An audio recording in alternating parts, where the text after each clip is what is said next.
So, good morning, everyone.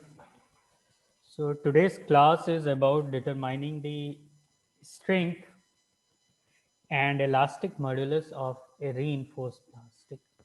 So, we know how to determine the strength and elastic modulus for metals or polymers which are single phase material or single molecule material. For a reinforced plastic in which there are two or more different materials mixed in different manner. So the strength of a reinforced plastic with longitudinal fibers can be determined in terms of strength of the fiber and matrix and volume fraction of the fiber. So let's say we have got this material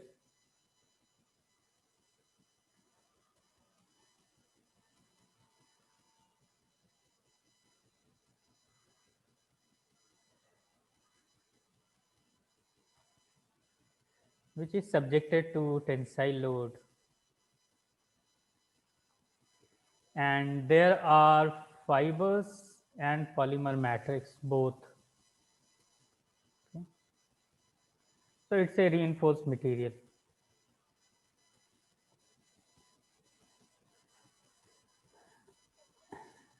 So let's say this reinforced composite plastic is subjected to a force Fc.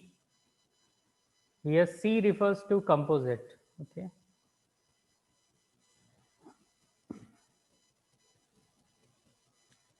And we will further use term F, which will refer to fibers, and we will also use M, which will refer to polymer matrix or resin. Okay.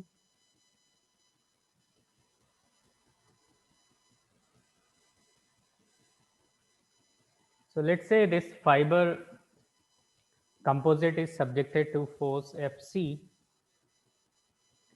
then Fc is also the force which is shared by fiber as well as matrix.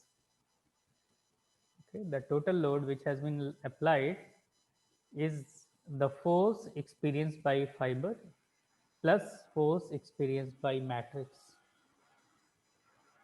So if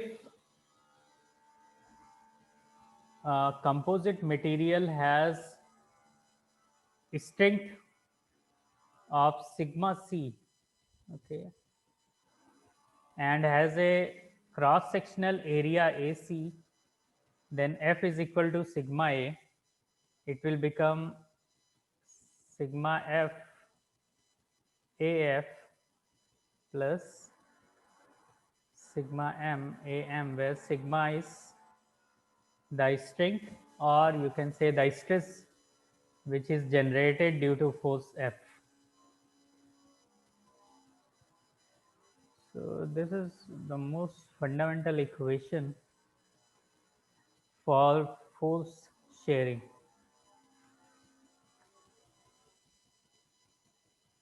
where AC is the cross sectional area of reinforced composite,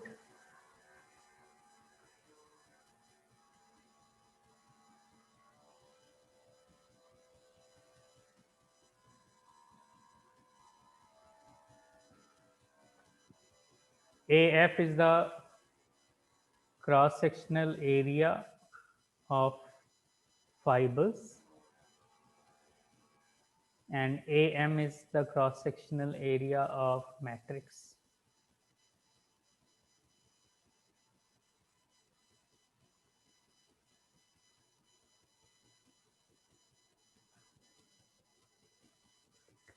So naturally, cross sectional area of composite is nothing but sum of cross sectional area of fiber and matrix. Let's now denote a term x, which is the area fraction of fiber in the composite. So it is AF by AC is X. Okay, X denotes the percentage of either area fraction or volume fraction of fibers in composite. Okay, this uh, this will represent volume fraction also if the fibers are uniformly longitudinal in the matrix. If they are not, then it is only the area fraction. So again, considering this, we can write sigma c is equal to x into sigma f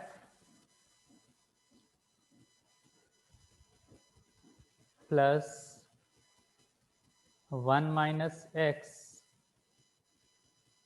into sigma m. 1 minus x is the area fraction of matrix material.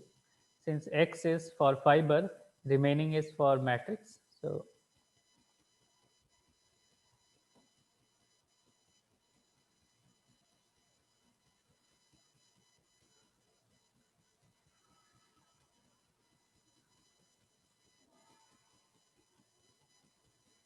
So in a composite under a tensile load, the strength sustained by the fiber and matrix will remain same. When, let's say, the fibers are longitudinally oriented, okay, so if they are longitudinally oriented inside the composite, it means that if you look from the top, fibers are uniformly aligned like this,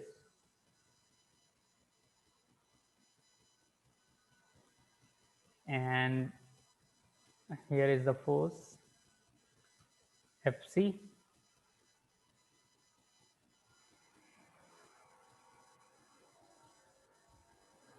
So if this is the case and composite is under this tensile load, then the strength sustained by the fibers and matrix will remain same, which actually means that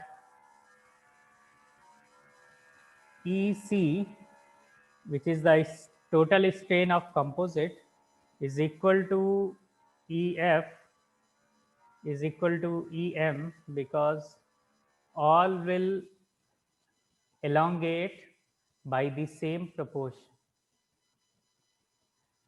So for this, we can write, we know that strain is equal to stress over Young's modulus E, or elastic constant, and sigma is also equal to F by A. So this becomes F by AE. Now the ratio of FF over FM is equal to AF EF divided by AM EM, because the strain is same.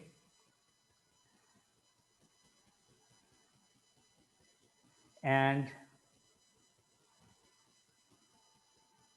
then we can also write that EC, देखिए यहाँ से sigma C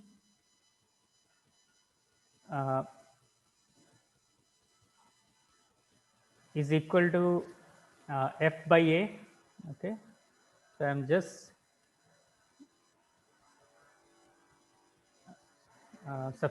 substituting the value of sigma C in terms of F. Okay, so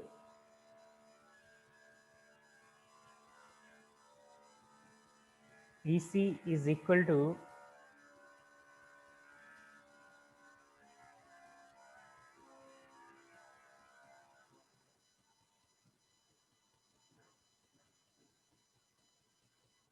x into EF plus 1 minus x into EM. I have just replaced sigma from this equation and put E because sigma is directly proportional. Sigma is E into strain into Young's modulus, and because this is constant for everyone, the strain is constant, so sigma becomes E here. So we can write like this.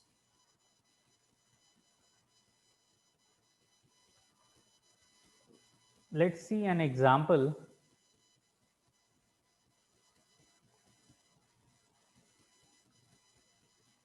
How we can utilize this equation. So let's say that there is a graphite epoxy reinforced polymer. Now, let's say we have a GFRP and it has longitudinal fibers. So we have this GFRP, let's say, and let's say the fibers are 15%.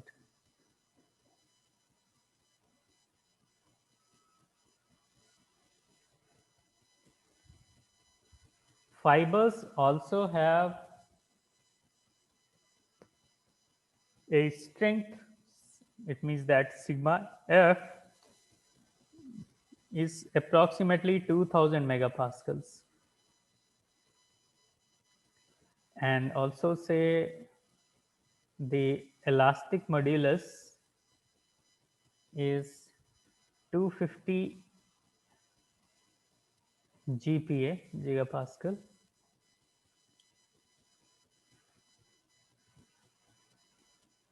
Remaining part is polymer matrix. तो polymer matrix हो गया 85% और sigma m, let's say, is 100 megapascal. Notice the difference between the strength of fiber and matrix, and it has elastic modulus of 80 gigapascals. So we need to determine or calculate a elastic modulus of the composite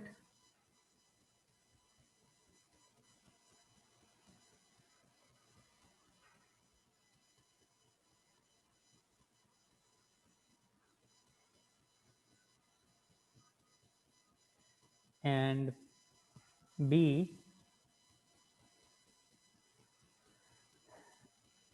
the fraction of load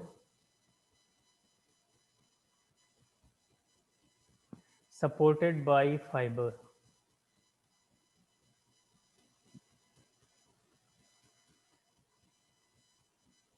इसका मतलब है कि आप किसी material पे जब आप कोई लोड लगाएंगे तो फाइबर कितना प्रतिशत लोड वहन करेगा और पॉलीमर मैट्रिक्स कितना प्रतिशत लोड लेगा. So we need to determine this. So easy to calculate the elastic modulus of the composite. EC क्या हो जाएगा, x की वैल्यू दी हुई है 0.15 इंटू EF दिया हुआ है 250 प्लस 1 माइनस एक्स हो जाएगा 0.85 और EM दिया हुआ है 80. So this will become 105.5 gigapascals. So this will be the elastic modulus of composite. Now, how to determine the load fraction supported by fiber? So, load fraction supported by fiber is nothing but FF over FM. ये हो जाएगा आपका 0.1. See, AF by AM is uh, or you can say AF is 0.15 and EF is 250. Similarly, 0.85 into 80. I'm just using this equation. Okay.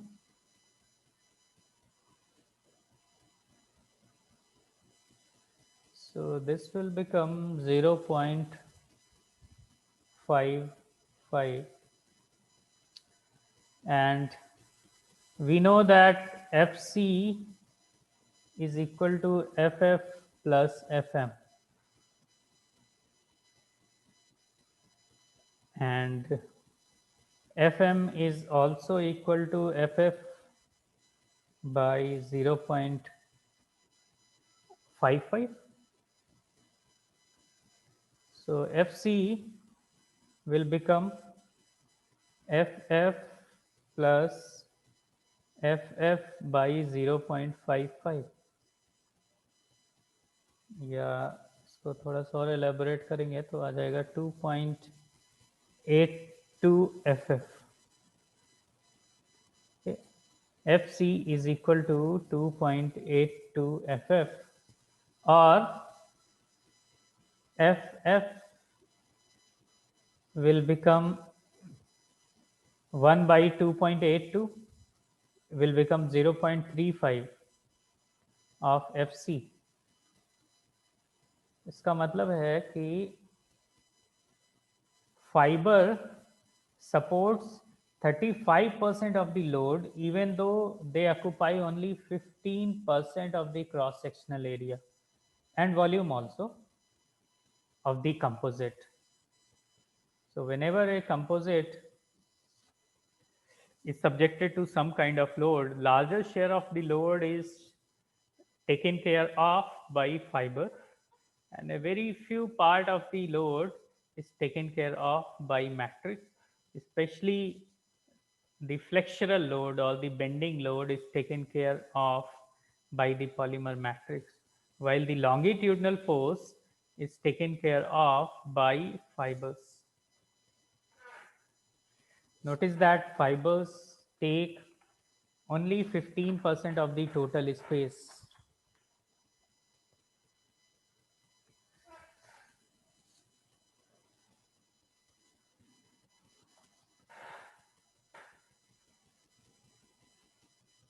Let's discuss about how the polymers are processed.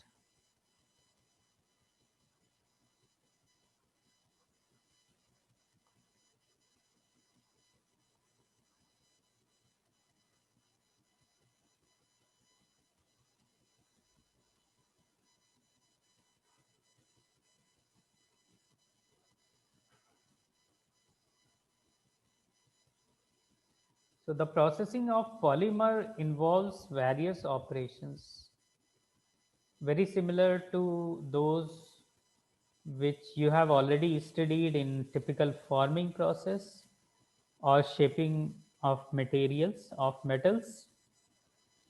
So these plastics can be molded, cast, shaped or formed or machined and joined into various shapes with relative ease and with very few or no additional operations required. So we already know that thermoplastics melt, or maybe if there are thermostats, they get cure at very low temperature. So thus, unlike metals, they are easy to handle and require very less energy to process. However, the plastic parts or components and the method by which they are manufactured, it greatly influence their properties, and therefore a proper control is essential for good product quality. So plastics are usually shipped to manufacturing plants as pellets or powders. Okay, ज़्यादातर manufacturing plant में या तो वो powder का मतलब रहता है granules, है ना, वो ग्रैन्यूल्स के फॉर्म में जाते हैं, या तो पॉलीमर के पेलेट्स होते हैं, वो उस फॉर्म में सप्लाई किए जाते हैं, and then they are melted just before the shaping process takes place. So plastics are also available as sheet, plate, rod, tubing, and then they can be formed into varieties of products from these raw materials.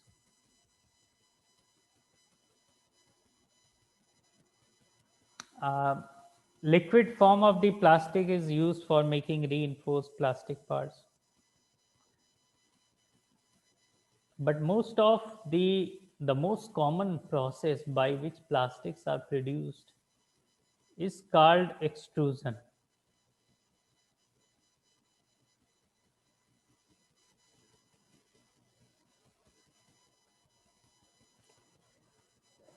So in extrusion, this raw thermoplastic material in form of granules or pellets or powders, they are placed into a hopper and then feed into the extruder barrel.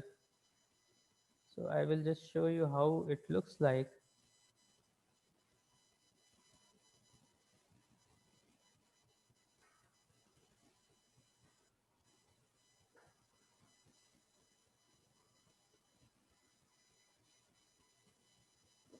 So you can see this is a typical extrusion machine, and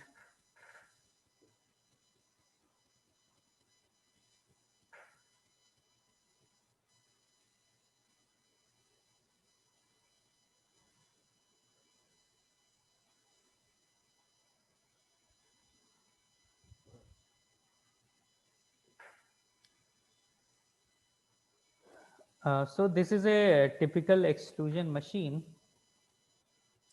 and if you can see there is this hopper on the upside,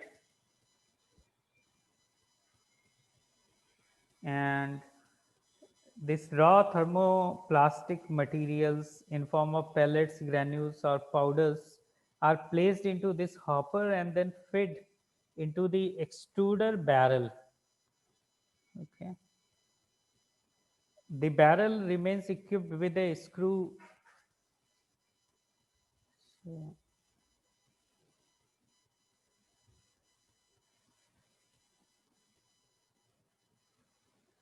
so this is a video where Now let's look at the inside of an extruder to see how it works. The plastic raw material in this hopper travels by gravity to the feed throat and drops onto the rotating screw. The rotation of the screw conveys the plastic forward through the heated barrel. As the plastic is conveyed forward along the screw, the channel depth decreases, forcing the plastic through a smaller area. The combination of compression and screw rotation causes friction, which generates heat. This is called shear heating. This heat, along with the heat from the barrel heating system, melts the plastic. By the time the plastic is conveyed to the end of the screw, it should be well mixed and at a proper temperature and pressure needed by the die. The plastic is called a melt at this stage. Beyond the screw, there can be a screen pack. The screen pack is a set of wire mesh filters that the plastic must flow through. The screens are typically from 20 to 100 mesh, which indicates the wires per inch. The screen pack is supported by a breaker plate, which is a sturdy metal plate with many holes for the plastic to pass through. The screen pack filters contaminants from the melt. The screen pack must be set in place with the coarsest screen next to the breaker plate, so each screen can support a finer one. Otherwise, the pressure difference may break the fine wires, contaminating the product and possibly doing permanent damage to the die.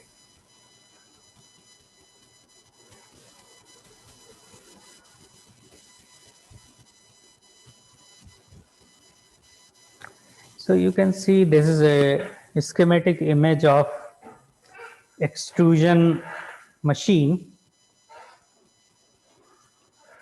Here the polymer goes from hopper through the extrusion screw section, and from the screw section it is forced towards a die, and from at the output of the die we can produce plastic of various shapes.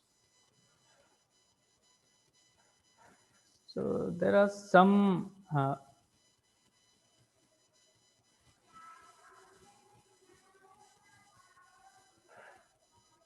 equations available, although it is a very tough process to design the whole extrusion machine, and it requires a lot of experience just to in order to design the die from which the material comes out.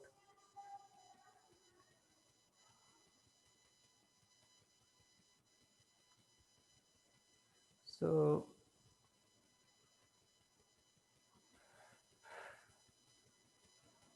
there are some equations available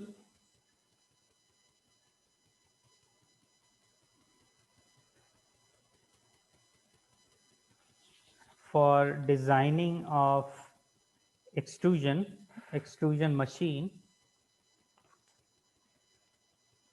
However, let's say that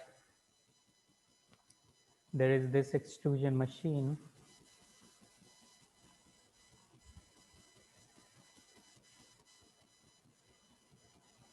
and there are this, I'm just trying to draw the barrel and then screws.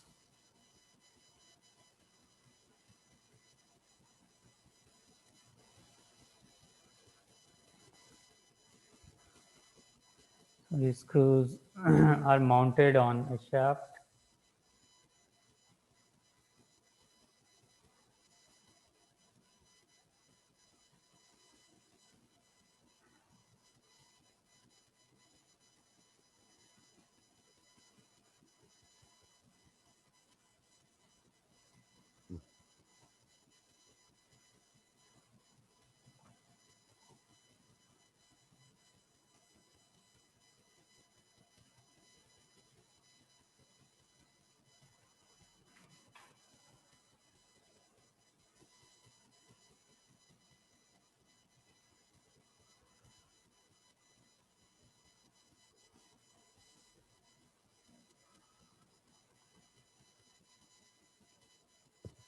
Let's say the width of this screw is W. Let's say this distance is H, that is the height. And let's say that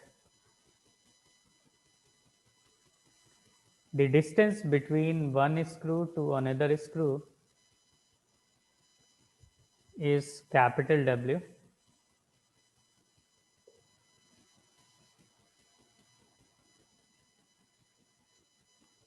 So this is the perpendicular distance. I have just tried to draw a perpendicular, and the screw is at an angle of, let's say, theta. This part is called flight,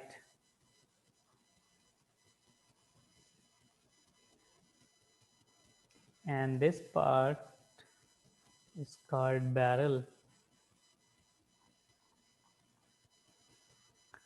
This distance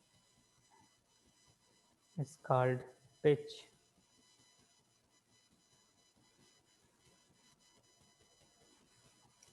And let's say the total diameter inside this barrel is d.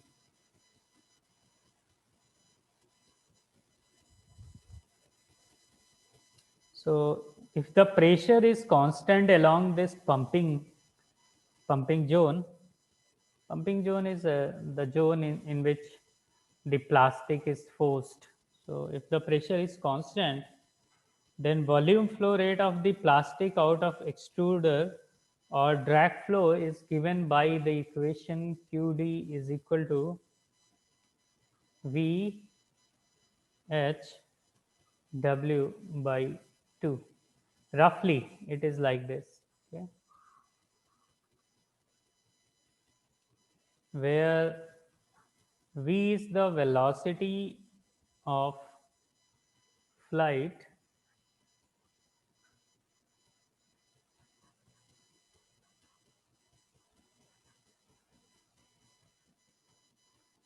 in the direction of extrusion, H is channel depth, and W is the width of polymer ribbon, you can say. V is also given by W cos theta. Okay. And these equations they may be relatively tough for you to understand because they require some experience of working on machine before you can understand the basic mechanism. But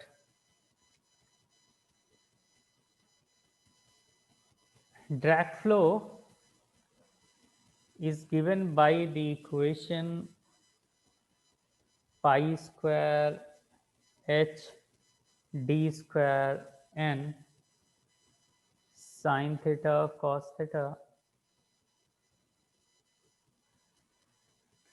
by 2. This is just a equation I think you can keep into your mind. It's a ready-made equation. Otherwise, if you want to use these two, you can find something like that, similar to like that, as you know, W is equal to pi d sine theta minus small w, and so using these two, you can find the drag flow rate from the die QD. However, the actual flow rate can be larger than this value if there is a significant pressure buildup inside the feed, or you can say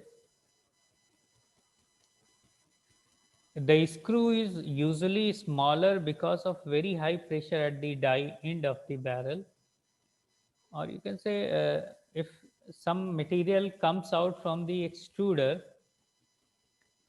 then there is a an improvement in the equation which where it says that Q is equal to QD minus QP, and QP is nothing but a flow correction due to the pressure. So it was actually derived analytically like this, but actually they found that there is a loss of flow rate due to pressure buildup inside the barrel, and this equation didn't consider the term QP. So therefore, this revised equation takes care of this pressure buildup inside the feed or melt section. And this QP is a flow correction factor due to the pressure. And if the fluid is of Newtonian nature, then the value of QP is given by equation. This is an empirical equation. You can say it was actually based on a lot of experimentation. WH cube P by 12 eta L by sine theta.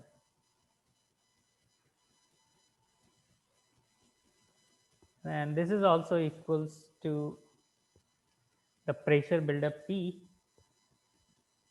into pi into d into h cube sine square theta divided by 12 into eta into L. Here L is length of the total pumping section.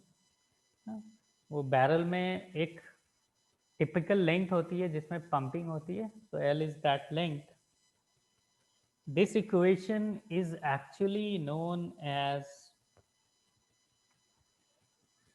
sorry, this is not equals, this is minus.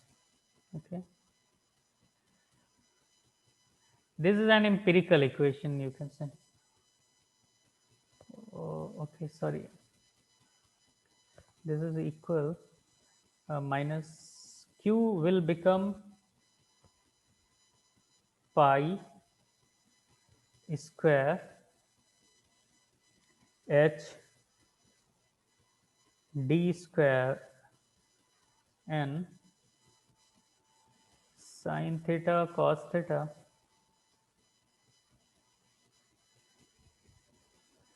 by 2 minus p pi d h cube sin square theta divided by 12 eta L, and this equation is known as extruder characteristic equation.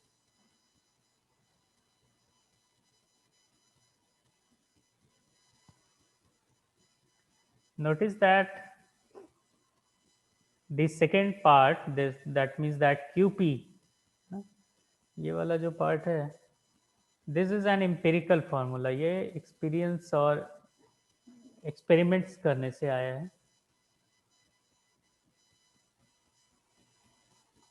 and this equation is extruder characteristics.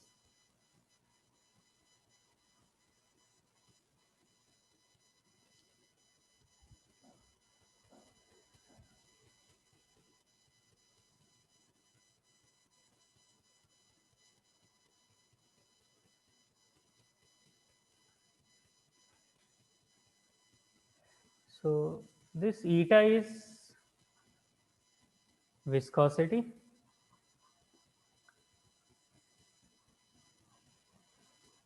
L is length of the barrel,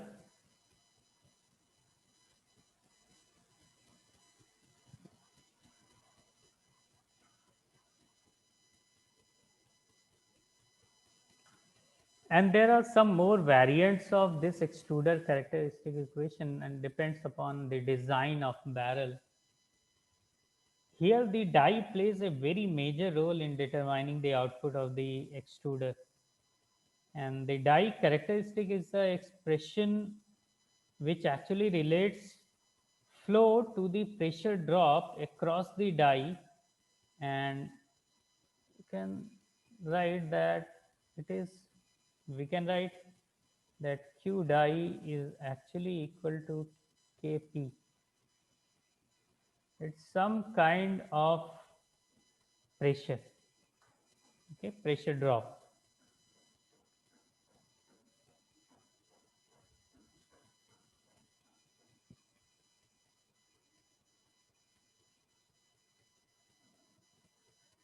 This p is actually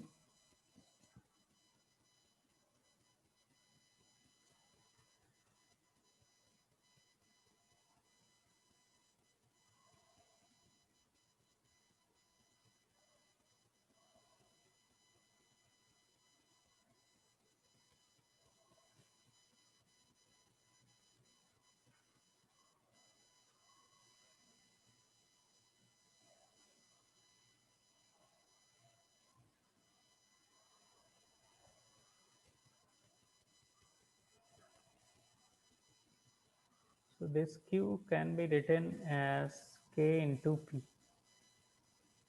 Q die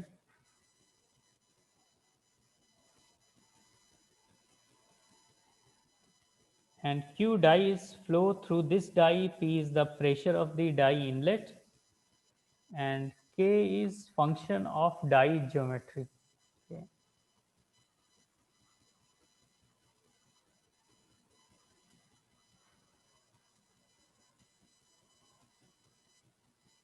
These are some ready-made formula. I don't think you should work on the physics or the analytical model behind this formula because they have been developed over the year.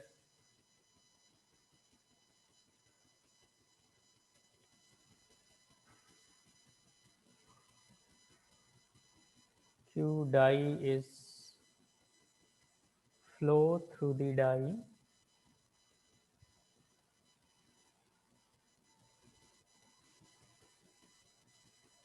the determination of K is usually complicated and difficult to obtain analytically.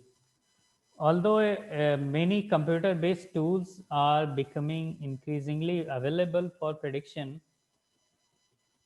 more commonly K is determined experimentally. However, closed form solution for extruding solid round cross section is given by pi d to the power 4 divided by 128 into viscosity into LD, where dd is die opening diameter.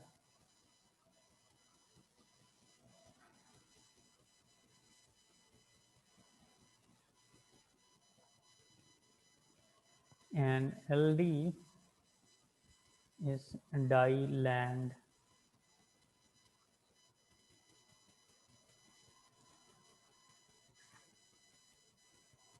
So if both the extruder characteristics and die characteristics are known, then we have two algebraic equations that can be solved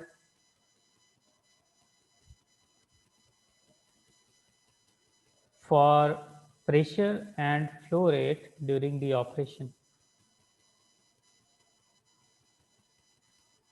So once this operation happens inside this extrusion machine, then let's discuss about process characteristics. So once the extruded product exits the die, it is cooled either by air or by passing it through a water filled channel, which controls the rate and uniformity of cooling, because that is very important for minimizing the product shrinkage and distortion. The extruded product can also be drawn by a puller after it has cooled, and the extruded product is then coiled or cut into desired lengths.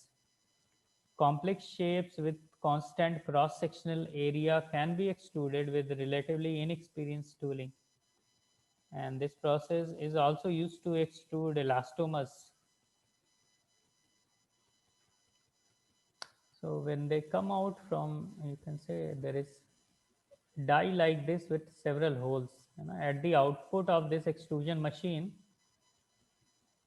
the material comes out from these holes, और इनको या तो फिर हम लोग एक water field channel से गुजारते हैं या तो फिर वो नेचुरली कूल हो जाते हैं, or we give some air cooling in order to solidify them.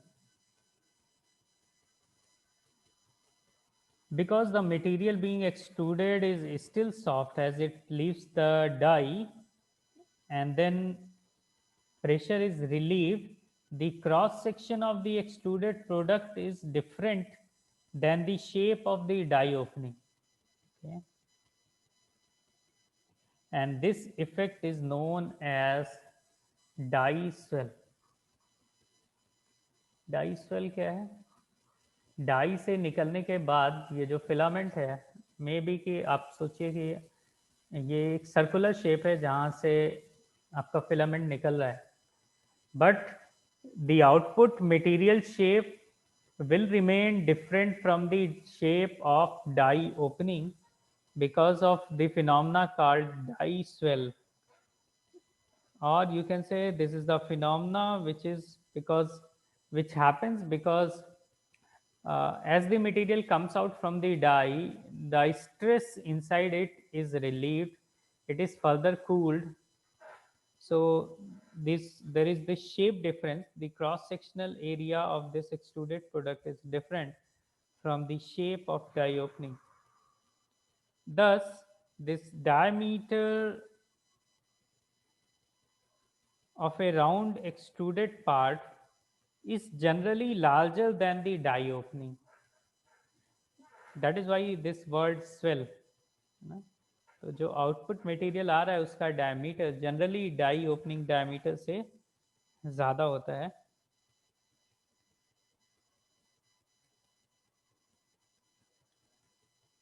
And the difference between these two diameter, it depends upon various factors, but mainly it depends on polymer, the kind of polymer. And a considerable experience is actually required to design proper dies for extruding complex cross section of a specific shape and dimension.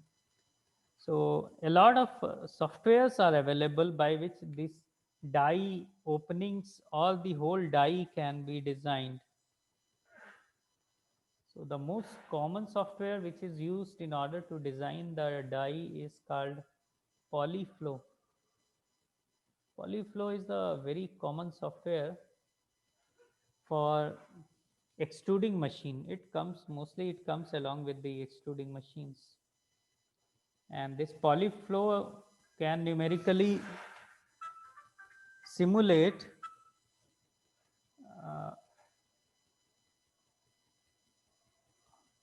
the whole extrusion process.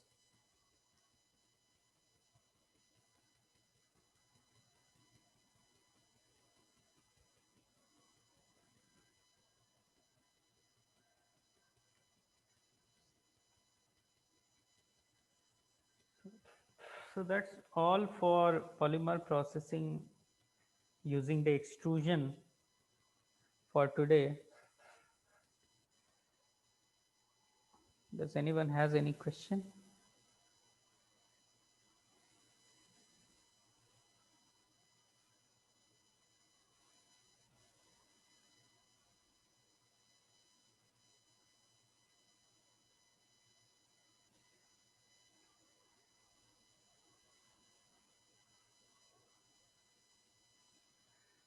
So if not, I will be ending today's meeting. Thank you.